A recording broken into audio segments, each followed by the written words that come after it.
In 2007, Apple ignited a technological revolution by unveiling the very first iPhone, offering a glimpse into the future of modern smartphones. And since that groundbreaking moment, Apple has maintained a tradition of unveiling a new iPhone model each year. The inaugural iPhone was priced as staggering $499 for its base 4GB variant. Well, 1 year later, the more accessible iPhone 3G was launched for a more accessible price of $199 for double the storage at 8GB. Now fast forward to present day, the latest iPhone series, the iPhone 15 series now starts at $799 and reaches a remarkable $1,599 for the 1TB iPhone 15 Pro Max. So this is what we pay for an iPhone, us, the consumers. But have you ever wondered what does it cost for Apple to make an iPhone? And what are their profit margins? Well, in this video, we'll dive deep into these questions and see what is the economics behind the making of an iPhone and what are their profit margins. So stick around as we uncover the secret behind Apple's money-making marvels.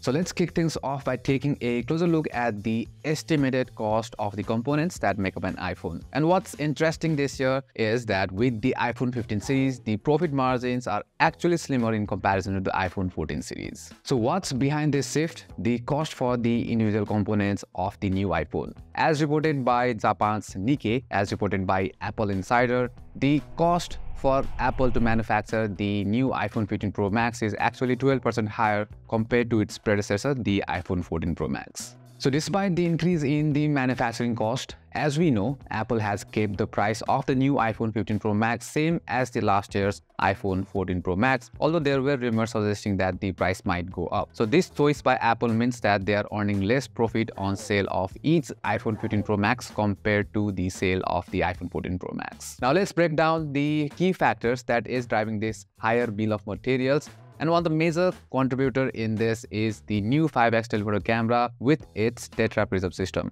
costing $30. The tetra prism system alone is 3.8 times more than the price of the last year's 3x telephoto camera. Moreover, with a cost of $50, the introduction of a new titanium frame on the iPhone 15 Pro models has accounted for increase of 43% in manufacturing cost compared to the stainless steel frame. The main supplier for the frame is Foxconn Technology, Foxconn Group's iPhone assembler in mainland China. Likewise, the new 3nm Apple A7 Pro chip costs Apple 27% higher compared to the last year Apple A16 Bionic, costing $130.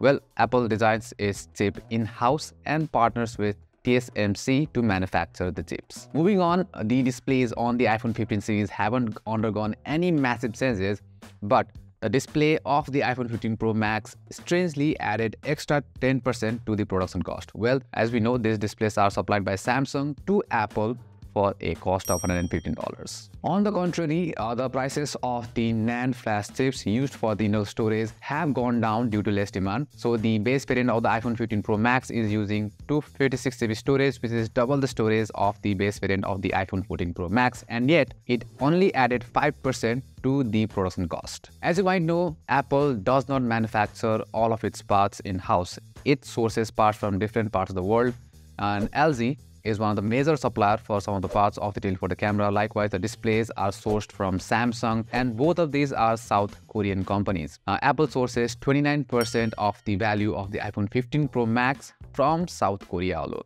Similarly, United States supplied the majority of primary components at 33%, with Qualcomm and Broadcom serving as the supplier for the communication chips. Likewise, Japan's share remained steady at 10%, and Taiwan and China combined for a total contribution of 11%. Now, if you combine the cost of all of these components, the total estimated manufacturing cost for Apple to produce the iPhone 15 Pro Max stands at $558. Likewise, the iPhone 15 Pro follows with $523, which is 8% more compared to the iPhone 14 Pro. Likewise, the iPhone 15 Plus has 10% higher manufacturing cost, which comes in at $442. Similarly, even the most affordable iPhone in the iPhone 15 series, the iPhone 15, has 16% higher production cost compared to the iPhone 14, coming in at $423. So paying $11.99 for the iPhone 15 Pro Max that cost Apple $558 might make you wonder where the rest of the cash is going. Well, yes, Apple does have profit margins and it might be higher than any other smartphone manufacturers, but the bills of materials is just a single piece of puzzle, and it is not good to assume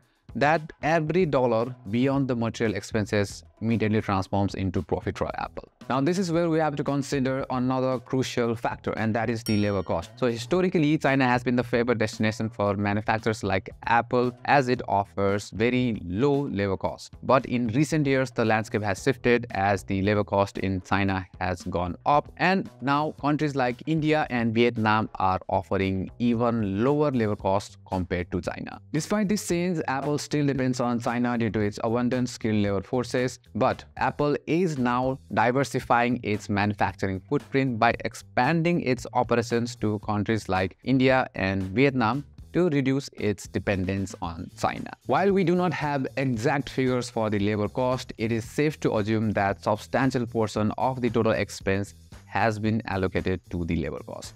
Another huge portion of Apple's budget is allocated towards marketing. In 2015, Apple made headlines by making a record $1.8 billion investment in marketing. Well, since then, Apple has stopped sharing its advertising expenses with the public, but it is safe to assume that it has only continued to grow. And at last, for a company as big as Apple in a tech industry that requires rapid technological advances, it is no surprise that they spend tons of money on R&D. In 2022 alone, Apple dedicated $26.2 billion to R&D. Moreover, there are other hidden charges or no operating costs that incurs with daily operations and many other things that also contributes to the cost of an iPhone. In conclusion, the cost of materials of an iPhone is only half of what we pay as consumers for an iPhone, but except the cost of materials, Apple also incurs other significant expenses such as labor charges, operational costs, marketing, research and development, warranties and shipping expenses. So this was our video on the material cost of an iPhone or the manufacturing cost of an iPhone for Apple. So I hope you liked this video, and if you liked, do hit that like button, and also for future contents like this, do not forget to hit that subscribe button and also hit that bell icon for the notification.